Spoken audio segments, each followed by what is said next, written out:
Sir అధ్యక్ష, ఇది చాలా కీలకమైన అంశం సార్. ఇందాక 1.5 hours మరి డిస్టర్బ్ అయింది సార్. మరి మేము మాట్లాడే స్పిరిట్ కూడా తగ్గిపోయింది సార్ మాకు. మరి మీరు ఇదే సాంప్రదాయాన్ని ఎప్పటికి కూడా పాటించవలసిందిగా స్పీకర్ ద్వారా మీ అందరినీ కూడా రిక్వెస్ట్ చేస్తున్నా సార్. ఇది రైతులకు సంబంధించిన ఇష్యూ సార్. పద్దుల మీద, బడ్జెట్ పద్దుల మీద మాట్లాడే అవకాశం ఇచ్చినందుకు మీకు ధన్యవాదాలు సార్. గతంలో సార్ తెలంగాణ రాష్ట్రం రాకముందు మరి ఎక్కడ పోయినా దయనీయమైన పరిస్థితి, ఆకలి చావులు, అంబలి కేంద్రాలు, రైతు జీవితం కన్నీటి గాథ సార్. మరి ఎరువుల కోసం లైన్లో నిల్చున్న రైతులు, మోటార్లు కాలిపోయి, ట్రాన్స్ఫార్మర్లు పేలిపోయి, పంటలు ఎండిపోయి ఈ పరిస్థితి సార్. గతంలో తెలంగాణ రాష్ట్రం వచ్చిన తర్వాత 2014లో మొట్టమొదటిసారి మా ప్రభుత్వం వచ్చిన తర్వాత గౌరవ అప్పటి ముఖ్యమంత్రి కేసీఆర్ గారు మరి ఈరోజు తెలంగాణ రాష్ట్రంలో రైతులను ఏ విధంగా గౌరవించలే, వాళ్ళ బతుకు తెరువేంది, దాని గురించి ఆలోచించిన ఏకైక నాయకుడు కేసీఆర్ సార్. ఇది వాస్తవం సార్. ఎవరు ఒప్పుకున్నా ఎవరు ఒప్పుకోకపోయినా ఇది వాస్తవం. మరి ఈరోజు ఎన్నో సమస్యలల్లో, ఎన్నో సుడిగుండాలల్లో ఉన్న రాష్ట్రాన్ని మరి వారు దేశంలోనే 28 రాష్ట్రాలల్లో మరి ఒక గౌరవంగా రైతులు బతకాలని ఒక సంకల్పంతో ముందుకెళ్ళిన నాయకుడు సార్. మరి రైతు గౌరవాన్ని తిరిగి తీసుకువచ్చింది మా ప్రభుత్వం సార్.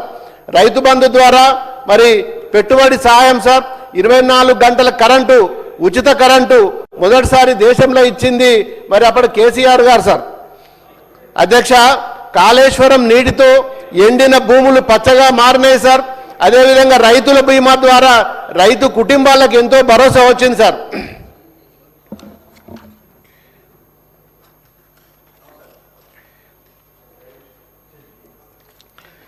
ఇక 2023లో సార్ ఎన్నికలు వస్తే వరంగల్ డిక్లరేషన్ సార్. రైతులు మోసం చేసిన డిక్లరేషన్ ఏదన్నా దేశంలో ఉన్నది అంటే అది వరంగల్ డిక్లరేషన్ సార్. రైతులు నిజంగా అమాయకులు సార్. తెలంగాణ రైతులు మాకు మరి కాంగ్రెస్ పార్టీ వస్తే ఇంకేదో మా బతుకులు బాగుపడతాయి, మేము ఇంకా ముందుకు పోతామని చెప్పి కాంగ్రెస్ పార్టీని నమ్మి మరి వరంగల్ డిక్లరేషన్ చేసిన ఏదైతే 10 పథకాల గురించి మాట్లాడినరో పూర్తిగా మరి కాంగ్రెస్ పార్టీకి ఓట్లేసి గెలిపించారు సార్. మరి ఈరోజు ఏమైంది సార్? వరంగల్ డిక్లరేషన్ మరి పూర్తిగా మరి ఏ ఒక్కటి కూడా అమలు చేయలేదు సార్. ఇలా రైతులందరూ కూడా 2.5 సంవత్సరాలు అవుతుంది. ఇప్పటి వరకు మరి వరంగల్ డిక్లరేషన్ అయిన తర్వాత ఇప్పుడైనా ఏమన్నా చేస్తారేమో, ఈ బడ్జెట్లన్నా ఏమన్నా పెడతారేమో అని ఎదురు చూస్తున్నారు. అది ప్రతిపక్షాలు మాట్లాడి మీ ప్రభుత్వం ద్వారా ఏమన్నా ఇస్తారేమో అని చెప్పి ఎంతో ఆశతోటి ఈరోజు మరి రైతులందరూ ఎదురు చూస్తున్నారు సార్. మరి ముఖ్యంగా తెలంగాణలో ఎన్నో పథకాలు వచ్చి పాపం రైతులు మరి ఆశపడి ఓట్లేసి మరి గెలిపించారు సార్ మిమ్మల్ని.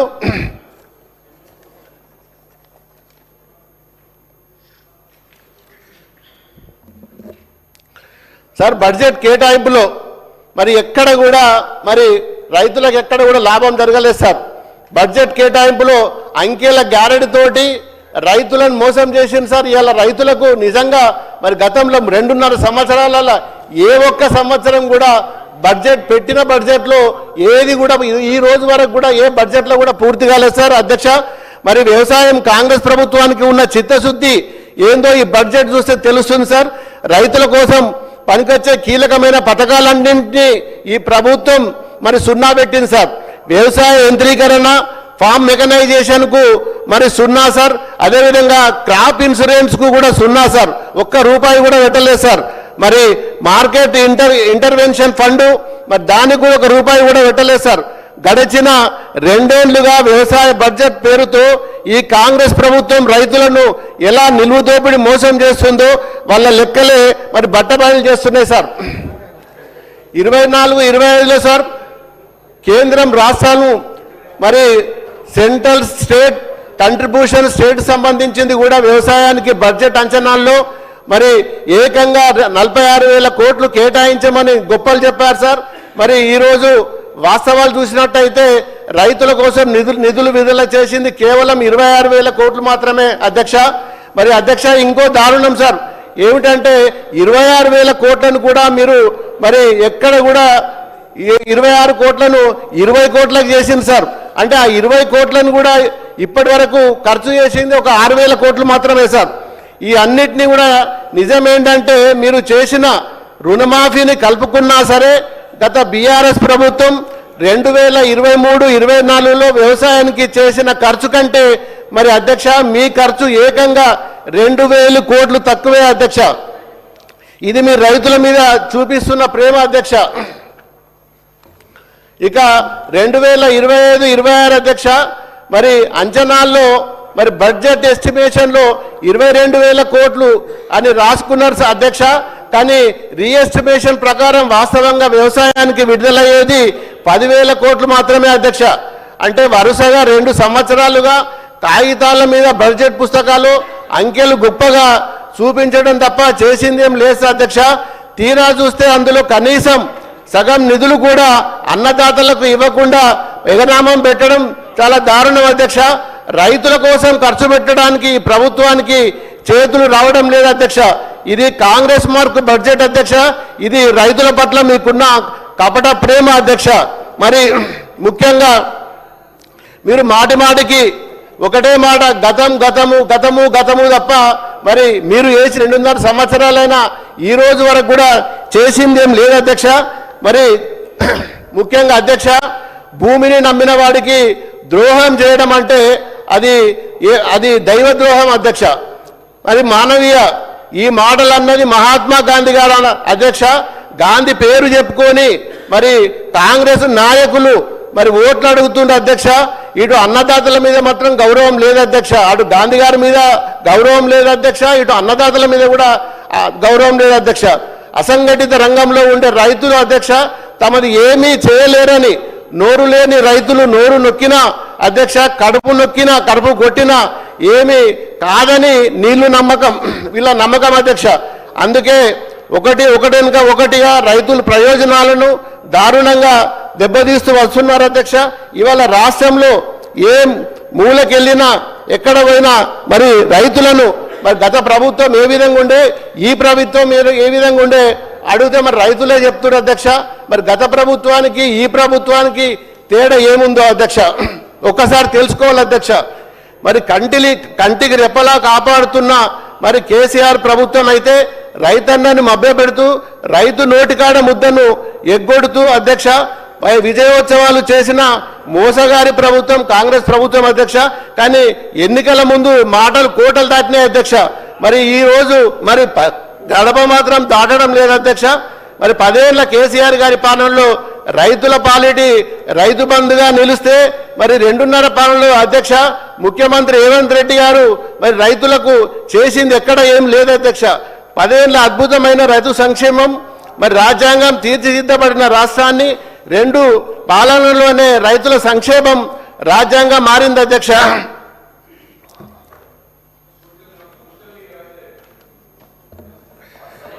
రుణమాఫీ మోసం అధ్యక్ష, బోనస్ మోసం అధ్యక్ష, రైతు భరోసా మోసం అధ్యక్ష. ఇలా అడుగడుగున అన్నం పెట్టే రైతన్నకే సున్నం పెడుతున్న చరిత్ర మరి మీ ప్రభుత్వానికి అధ్యక్ష. మరి పథకాలు అమలు చేసినట్లు ఉండాలి అధ్యక్ష, ఫలితం దక్కినట్లు అబద్ధాల డబ్బా కొట్టుకోవాలి కోతలతో రైతులు మాత్రం లబోదిబోమంటున్నారు అధ్యక్ష. నాడు 9 ఏళ్ల స్వర్ణయుగం కేసీఆర్ విజయోత్సవ జీవన సాక్ష్యం అధ్యక్ష. గత బీఆర్ఎస్ ప్రభుత్వం 9 ఏళ్ల పాలనలో వ్యవసాయ రంగానికి అధ్యక్ష స్వర్ణయుగం నడిచింది అధ్యక్ష అనడానికి ప్రభుత్వం గణాంకాలే సజీవ సాక్ష్యం అధ్యక్ష. కేసీఆర్ ప్రభుత్వం 9 ఏళ్ల వ్యవసాయం అనుబంధ రంగాలలో ఏకంగా 4,09,000 కోట్లు ఖర్చు చేసింది అధ్యక్ష. మరి రైతు బీమా కోసం అధ్యక్ష 5,420 కోట్లు అధ్యక్ష. రుణమాఫీ కోసం 28,275 కోట్ల అధ్యక్ష. ఉచిత విద్యుత్తు సబ్సిడీ కోసం అధ్యక్ష 65,000 కోట్ల అధ్యక్ష. ఇరిగేషన్ కోసం అధ్యక్ష 2,37,000 కోట్లు ఖర్చు చేసింది అధ్యక్ష. మరి తెలంగాణ ఏర్పడే నాటికి 2014 రాష్ట్రంలో సాగు విస్తీర్ణం 1,30,00,000 అయితే అధ్యక్ష, మరి 2022-23 నాటికి అది 2,20,00,000 ఎకరాలకు పెరిగింది అధ్యక్ష. ధాన్యం ఉత్పత్తి 68 లక్షల టన్నుల నుంచి రికార్డు స్థాయిలో సుమారు 2,70,000 కోట్లు టన్నులకు చేరుకుంది అధ్యక్ష. ఇక విద్యుత్ రంగంలోకి వెళ్తే అధ్యక్ష, సాలీనా దాదాపు 10,500 కోట్లు భరిస్తూ రాష్ట్రంలోని రైతులందరికీ ఉచిత కరెంటు అందించిన మరి అప్పటి మా గౌరవ కేసీఆర్ గారు అధ్యక్ష. నాడు కేంద్రం FRPM కింద 30,000 కోట్లు ఇస్తామన్నా కానీ మరి కేసీఆర్ గారు రైతులను ఇబ్బంది పడద్దు, రైతులకు మీటర్లు బిగించద్దు అని మరి ఆ రోజు పెట్టనీయలేదు అధ్యక్ష. ఇవాళ కాంగ్రెస్ గవర్నమెంటు మరి ఏషియన్ బ్యాంకు కానీ వరల్డ్ బ్యాంకు కానీ వాటికి సంబంధించిన డైరెక్షన్లో ముందుకెళ్తుండక్ష. మరి ఈరోజు విద్యుత్తును 3 ముక్కలుగా చేసి లాభాలకు సంబంధించింది హైదరాబాద్ సపరేట్ చేసి, వ్యవసాయానికి సంబంధించింది సపరేట్ చేసి, దాన్ని నష్టాలలో చేసి మరి ఈరోజు ట్రాన్స్ఫార్మర్లకు కూడా మీటర్లు పెట్టి రేపు మరి రైతులకు కూడా కరెంటు మోటార్లకు కూడా మీటర్లు తెచ్చే విధంగా ఈరోజు ముందుకెళ్తుంది సార్ మీ సర్కారు అధ్యక్ష. మరి నాటు గతంలో 2014 కంటే ముందు కరెంటు వస్తుందో లేదని సబ్స్టేషన్కి వెళ్ళిన రైతులను మరి ఎంతో ఇబ్బంది పడ్డారు అధ్యక్ష. నక్సలైట్లని కాల్చి చంపిన ప్రభుత్వం మరి అప్పటి ప్రభుత్వం మీ కాంగ్రెస్ ప్రభుత్వం అధ్యక్ష. మరి కేసీఆర్ గారి హయాంలో కాళేశ్వరం నీళ్లు తెచ్చి అధ్యక్ష, వాగుల వల్ల పోసిన చెరువులు నింపి దానివల్ల భూగర్భ జలాలు పెరిగినాయి అధ్యక్ష.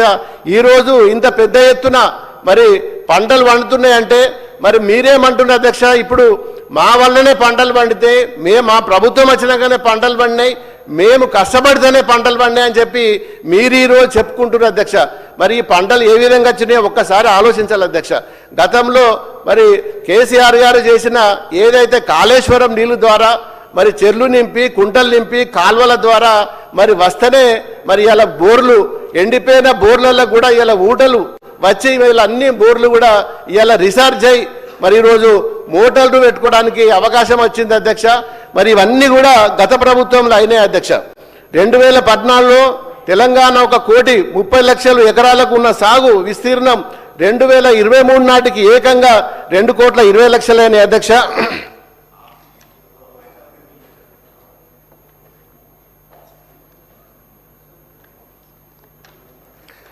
అధ్యక్ష, మౌలిక సదుపాయాల కల్పనలో కేసీఆర్ ప్రభుత్వం చరిత్ర సృష్టించింది అధ్యక్ష. మరి 5,340 కోట్లతో మిషన్ కాకతీయ చెరువులను పునరుద్ధరించి 15,05,000 ఎకరాలకు ఆయకట్టును స్థిరీకరించింది అధ్యక్ష. 575 కోట్లతో మరి 2,601 అద్భుతమైన రైతు వేదికలు నిర్మించి గౌడాన్లను సామర్థ్యాన్ని 39 లక్షల మెట్రిక్ టన్నుల నుంచి 73,80,000 మెట్రిక్ టన్నులకు పెంచారు అధ్యక్ష. ఇక 2024-25 బడ్జెట్ ప్రసంగంలో అధ్యక్ష 13వ పేజీలో ఉప ముఖ్యమంత్రి గారు భట్టి గారు మరి మాట్లాడుతూ ఏ పని అయినా ఆగవచ్చు కానీ వ్యవసాయం మాత్రం ఆగదని మరి చెప్పడం జరిగింది అధ్యక్ష. కానీ కాంగ్రెస్ ప్రభుత్వం వచ్చినాక ఆ మాటకు అర్థము మార్చేశారు అధ్యక్ష. మరి వ్యవసాయం ఆగదు కానీ దానికి ఇచ్చే సహాయం మాత్రం ఈరోజు ఆగుతుంది అధ్యక్ష. మరి ఈ ప్రభుత్వంలో రైతు భరోసా ఆగింది అధ్యక్ష, బోనస్ ఆగింది అధ్యక్ష, బీమా ఆగింది అధ్యక్ష, 24 గంటల కరెంటు కూడా మరి 13 గంటలకు పోయింది అధ్యక్ష. ఇవాళ పల్లెల్లో మళ్ళీ మోటార్లు కాలిపోతున్నాయి. మరి కరెంటు కోసం రైతులు పొలాల దగ్గర పడిగాల్పులు కాల్స్తుంది అధ్యక్ష. రుణమాఫీ అధ్యక్ష, ఇక రుణమాఫీ గురించి చెప్పాల్సిన అవసరం లేదు అధ్యక్ష. ఈరోజు రుణమాఫీ మరి మేము రుణమాఫీ చేసినాం అని చెప్పి గొప్పలు చెప్తున్నారు అధ్యక్ష. ఇలా రుణమాఫీ ఎక్కడ కూడా మరి 60%కు 65% కంటే ఎక్కడ కూడా కాలేదు అధ్యక్ష. ఇవాళ మా దుబ్బాక నియోజకవర్గంలో 63% రుణమాఫీ అయింది అధ్యక్ష. ఇంకా బ్యాలెన్స్ రుణమాఫీ ఈ రోజు వరకు కూడా కాలేదు అధ్యక్ష. మరి బ్యాంకుల చుట్టూ తిరుగుతుంది అధ్యక్ష. ఇప్పటి వరకు మరి డబ్బులు కూడా మరి ఖాతాల పడ్డ మరి వేరే డబ్బులు కూడా వాళ్ళు రిలీజ్ చేసుకోలేకపోతున్నారు. మరి అప్పులకు కూడా మరి ఇబ్బంది అవుతుందని చెప్పి రైతులు నానా అవస్థలు పడుతుంటారు అధ్యక్ష. మరి ఎరువుల విషయం మీకు తెలుసు అధ్యక్ష.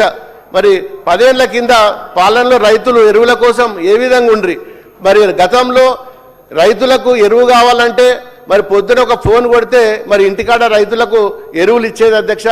ఈరోజు మరి లైన్లో నిలబడి మరి నానా తిప్పలు పడి రైతులకు వాళ్ళ కుటుంబ సభ్యులందరూ పోయి కూడా ఈరోజు బాలింతలు కానీ గర్భవతులు కానీ ఇంట్లో చిన్నపిల్లలు కానీ స్కూల్ పిల్లలు కానీ లాస్ట్కు చెప్పులే కాకుండా స్కూల్ బ్యాగులు కూడా లైన్లో పెట్టి ఈరోజు యూరియా కోసం లైన్ కడుతుండే అధ్యక్ష.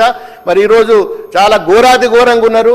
మరి ఇప్పుడు యాసంగి కూడా నాట్లేసుకున్నారు. మొన్నటి వరకు కూడా మరి ఇబ్బంది పడ్డారు అధ్యక్ష. మరి ఇంత ఇబ్బంది పడితే ఏ ఒక్క రోజు కూడా రైతులకు భరోసా ఇస్తున్నామని చెప్పి మరి చెప్పిన దాఖలాలు కూడా ఎక్కడ లేవు అధ్యక్ష. మరి యూరియా కోసం యాప్ పెట్టింది అధ్యక్ష. రైతులు మరి మట్టి పొలాలలో పనిచేసుకునే రైతులకు కూడా మరి ఈ యాప్ ద్వారా మరి యూరియా బుక్ చేసుకోవడం సాధ్యమైతే అధ్యక్ష. ఎంతమంది దగ్గర స్మార్ట్ ఫోన్లు ఉంటాయి అధ్యక్ష. మరి ఈరోజు ఆ యూరియా విషయంలో కూడా మరి మా కేంద్ర ప్రభుత్వం నుంచి కానీ రాష్ట్ర ప్రభుత్వం నుంచి కానీ ఏ ఒక్క రోజు కూడా మరి పలానాడు పలాని జిల్లాల మరి ఎంతవరకు ఉన్నది, ఎన్ని నాట్లేసిండ్రు అనే ఆలోచన కూడా చేయకుండా యాప్ ద్వారా బుక్ చేసుకోవడం మూలంగా ఎవరికి కూడా సరి అయిన సమయంలో మరి యూరియా దొరకక నానా తిప్పలు పడుతుండే అధ్యక్ష. మరి యూరియా బస్తాలు కూడా ఒక్కొక్క బస్తాకు 200, 300 బ్లాక్ మార్కెట్లో అమ్మిన దాఖలాలు ఉన్నాయి అధ్యక్ష. అది మా నియోజకవర్గంలో ఎన్నో సందర్భాలలో మరి ఎదురైనాయి అధ్యక్ష. ఇక అధ్యక్ష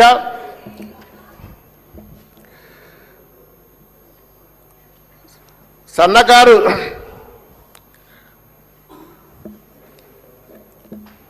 ఇక గతంలో అధ్యక్ష రైతు భరోసా అధ్యక్ష మరి మా గవర్నమెంట్ ఉన్నప్పుడు కేసీఆర్ గారు కరోనా వస్తే కూడా మరి రైతులు ఇబ్బంది పడద్దు, ఏ తిప్పలు అన్నవాడి ఏమైనా చేసి ఏ బ్యాంకులోనైనా మరి అప్పు సప్పు తెచ్చి మరి గతంలో ఎప్పుడు కూడా రైతు బంధు ఎప్పుడు కూడా ఆపలేదు అధ్యక్ష. ఈరోజు ఏమైంది అధ్యక్ష, మరి రైతు బంధు ఆపి ఈరోజు అదే డబ్బులు తీసుకుపోయి రుణమాఫీ చేసి మరి మేము రుణమాఫీ చేసినామని చెప్తుంటే అధ్యక్ష ఈ రోజు వరకు కూడా మరి రైతు బంధుకు సంబంధించిన పూర్తిగా ఎక్కడ కూడా వేసిన దాఖలాలు లేవు అధ్యక్ష. మరి 3 పసళ్లకు ఇంకా రైతు బంధు కావాలి. మరి ఇప్పుడు కూడా ఈ పసలకు కూడా మరి రైతు బంధు వేస్తారా లేదా అనే భయంతో మరి మా రైతులు ఎదురు చూస్తుంటారు అధ్యక్ష. దాని మీద కూడా మరి గౌరవ మరి మంత్రి గారు కానీ ప్రభుత్వం కానీ క్లారిటీ ఇప్పటి వరకు లేదు అధ్యక్ష. మరి ఈ బడ్జెట్లో ఏమన్నా రైతుల కోసం బడ్జెట్ పెట్టినరో ఏమన్నా ఇస్తారేమో అని చెప్పి మరి రైతులు ఎదురు చూస్తున్నారు. మరి ఈ బడ్జెట్లో కూడా మరి రైతులకు ఎక్కడ కూడా పెట్టినట్టు దాఖలాలు లేవు అధ్యక్ష. మరి ప్రధానమంత్రి ఫసల్ యోజన అని చెప్పి ఇందాక గౌరవ సభ్యుడు మాట్లాడిండు అధ్యక్ష. మరి ఆ ప్రధానమంత్రి ఏదైతే మరి ఆ ఫసల్ యోజన ఉన్నదో మరి గుజరాత్లో కూడా దాన్ని మరి తిరస్కరించింది అధ్యక్ష. ప్రధానమంత్రి సొంత జిల్లా గుజరాత్లో కూడా మరి దాన్ని పెట్టలేదు. మరి అది కూడా మరి ఒక్కసారి మరి ఆ బీజేపీ నాయకులు కూడా ఒకసారి దాన్ని ఆలోచించాలి అధ్యక్ష. మరి ఈరోజు 15,000 గతంలో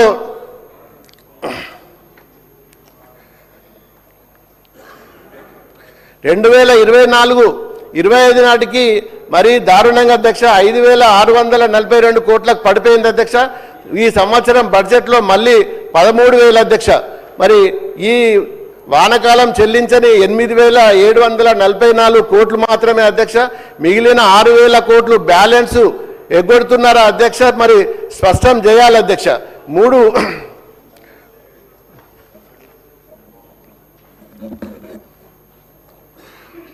పంట బోనస్ అధ్యక్ష 2014 అధ్యక్ష దేశంలో తెలంగాణ స్థానం 14వ స్థానం ఉండే అధ్యక్ష. ప్రస్తుతము మరి మనం 2వ స్థానంలో ఉన్నాం అధ్యక్ష. ఇది ఉండగా అధ్యక్ష కేసీఆర్ గారు తెచ్చిన మిషన్ కాకతీయ, కాళేశ్వరం ప్రాజెక్టు, రైతు బంధు మరియు ఉచిత కరెంటు వల్ల మరి అన్ని కూడా మరి ఈ రైతు ప్రొడక్షన్కు ఇవన్నీ సహాయపడ్డాయి అధ్యక్ష. మరి అన్ని పంటలకు బోనస్ మేనిఫెస్టోలో మరి మీరు మేనిఫెస్టోలో పెట్టడం జరిగింది అధ్యక్ష. మరి తీరా బడ్జెట్ వచ్చే వరకు అధ్యక్ష దానిని కేవలం సన్నాలకే పరిమితం చేసింది అధ్యక్ష. మరి అందులోనూ మరి 50 మెట్రిక్ టన్నులు సన్నాలు కొంటే 2,500 కోట్లు మరి బోనస్ ఇవ్వాలి అధ్యక్ష. మరి ఆ ప్రభుత్వం 18 లక్షల మెట్రిక్ టన్నుల కొరకు కొని బోనస్ మాత్రం 1000 కోట్లకే పరిమితం చేసింది అధ్యక్ష.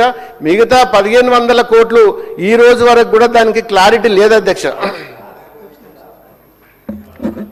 అధ్యక్ష, మరి వరదలు అకాల వర్షాలతో పంటల నాశనం అయిపోతే కనీసం ఇన్పుట్ సబ్సిడీ కూడా ఈ రోజు 2.5 సంవత్సరాల చాలా సందర్భాలలో మరి నష్టం జరిగితే కూడా ఏ ఒక్కరు కూడా దానికి మరి పంట నష్టము ఇప్పటి వరకు ఇవ్వలేదు అధ్యక్ష.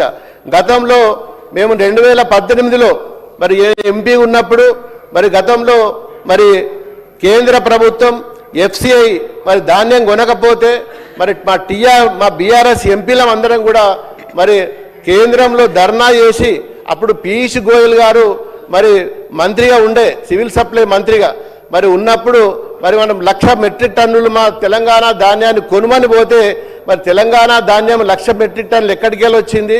50 మెట్రిక్ టన్నులే కదా రావాల్సింది, ఇంకా 50 మెట్రిక్ టన్నులు ఎక్కడి నుంచి వచ్చింది? మేము కొనమని చెప్పి మరి వాళ్ళు అంటే అక్కడ మేము ధర్నా చేసి గౌరవ ముఖ్యమంత్రి కేసీఆర్ గారు కూడా మరి రావడం జరిగింది.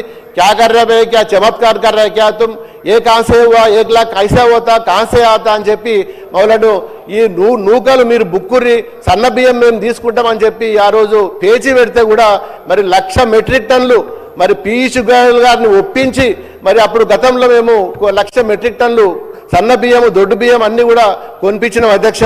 మరి నాడు కౌలు రైతు సంబంధించి ఇవాళ మరి మీరు ఏదైతే వాగ్దానం చేసిండ్రో ఆ కౌలు రైతులను కూడా మరి రాష్ట్రంలో ఎక్కడైతే కౌలు రైతులు ఉండరో వాళ్ళు కూడా మాకు ఏమో సహాయం చేస్తారు, ఏమో ముందుకు తీసుకెళ్తారని చెప్పి ఎంతో ఆశతోటి ఉండే మరి కౌలు రైతుల మరి బడ్జెట్లో అది కూడా ఎక్కడ కూడా ఊసెత్తలేదు అధ్యక్ష. మరి ఒక గుంట భూమి ఉన్న కూలీ మరి ఈరోజు కౌలు రైతు కాదని చెప్పి మరి నిబంధనలు పెట్టి దాన్ని లిస్టులో నుంచి తీసేయడం జరిగింది అధ్యక్ష.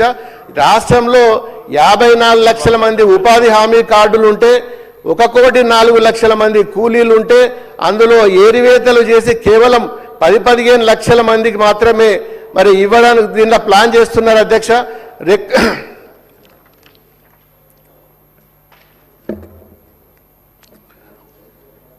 ఇక కాంగ్రెస్ ప్రభుత్వంలో మరి రేవంత్ సర్కార్ నుంచి రాహుల్ దాకా రైతులకు చెప్పింది ఏంటి అధ్యక్ష, చేసింది ఏంటి అధ్యక్ష? కాంగ్రెస్ వస్తే రైతు బంధుకు రామ్ అధ్యక్ష. మరి అందరికీ కేసీఆర్ గారు ముందే చెప్పారు అధ్యక్ష. మరి అదే బడ్జెట్ ప్రసంగాల్లో కాంగ్రెస్ మాటలు చూస్తుంటే మరి వీళ్ళ సంకల్పంలో ప్యూరిటీ లేదు అధ్యక్ష, మాటల్లో క్లారిటీ లేదు అధ్యక్ష, అమలు చేస్తారని షూరిటీ లేదు అధ్యక్ష. అందుకే ఇది నికార్స్ అయిన no purity, no clarity, no surety అధ్యక్ష. ఇది గవర్నమెంట్ క్లారిటీ అధ్యక్ష. రేవంత్ రెడ్డి గారి నిజ స్వరూపం బట్టబయలైంది అధ్యక్ష. నిన్ను నమ్మి మోసపోయామని రైతన్నలందరూ కూడా పీకల్లోతు కోపంలో ఉన్నారు అధ్యక్ష. ఇవాళ కొన్ని సూచనలు అధ్యక్ష మరి చాలా మంది సభ్యులు ఈరోజు మరి ఈ బడ్జెట్ మీద మాట్లాడారు అధ్యక్ష. మరి మాకు కూడా మొట్టమొదటిసారి ఈ బడ్జెట్ మీద మరి ఈ పద్ధతుల మీద వ్యవసాయం మీద మరి మాట్లాడే అవకాశం వచ్చింది అధ్యక్ష. మరి ఇప్పటికైనా ఒక వ్యవసాయం రైతు బాగుపడాలంటే మరి రైతు క్షేమంగా ఉండాలంటే ఆర్థికంగా ఎదగాలంటే మరి ముఖ్యంగా వారికి మనం ఇచ్చే పథకాలతో పాటు మరి నీరందించే ప్రాజెక్టులు కూడా పూర్తి చేసి ఆ ప్రాజెక్టులను పూర్తి చేసి కాల్వల ద్వారా పూర్తిగా ప్రభుత్వం ఏదైతే గతంలో చేసిందో దాన్ని పూర్తి చేసినట్టయితే మరింత మరి రైతు బాగుపడతాడు అధ్యక్ష. వాటిని ఏదైతే మనం మాటిస్తున్నామో మాట తప్పకుండా ఖచ్చితంగా రైతులకు అన్ని విధాల ఆదుకున్నట్టయితే మరి తెలంగాణ రాష్ట్రంలో ఉన్న రైతులందరూ కూడా మరి భవిష్యత్తులో బాగుపడతారని చెప్పి మరి ఆశిస్తూ మరి ఈ బద్దుల మీద మాట్లాడే అవకాశం నాకు ఇచ్చినందుకు మరొకసారి ధన్యవాదాలు తెలుపుకుంటూ ముగిస్తున్నాను అధ్యక్ష.